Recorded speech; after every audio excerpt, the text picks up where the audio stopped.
I'm struck by what you're saying as operating on the level of identity and intellect, that a confusion appears at some point in time, there is a catalyst which contributes towards it, and then purifying and educating the identity will take you to where it goes. In some yoga traditions, though, they focus on the fact that a human being is a phenomenon rather than an object, and that there is a flow at play here, and that much of what defines what we are is subconscious. And in those traditions, they teach that the subconscious cannot be approached directly through mind, it has to be approached through other forms of sadhana. Is that the understanding that your tradition has, that the intellect and the identity is sufficient to transform that? When you're using the mind and the intellect the right way, then we are tapping the third energy, which is the subconscious, which is the sanskar. A mind creates thoughts, intellect decides. Let's say, for example, somebody is offered a cigarette. The mind will create two thoughts. Should I smoke? Should I not smoke? Benefits, dangers, risks. Intellect will choose and take a decision. Second time, again options. Should I not? Third time, again options. Should I not? After 5 or 10 times, no more options. No more options. So the mind doesn't create options, the intellect doesn't take a decision.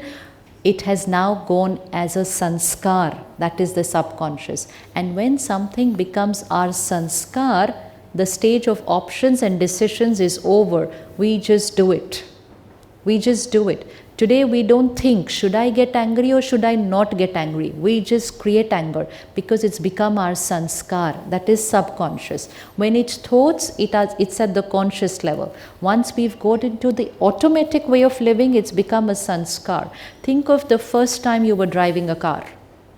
First time you were driving a car. Conscious attention, this is what I have to do. Was any of us eating while driving? No. Listening to the radio while driving? No. Chatting with people? No. Having breakfast? No. Talking on the phone? Not at all.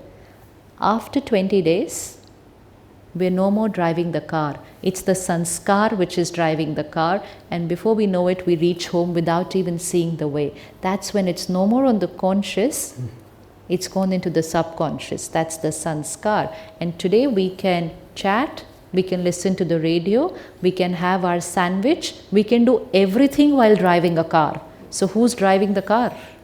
Because we are doing everything else. So who's driving the car? It's the sanskar which is driving the car. So when something becomes a sanskar, we don't need the mind and intellect anymore. The sanskar does it, which we call habit, nature.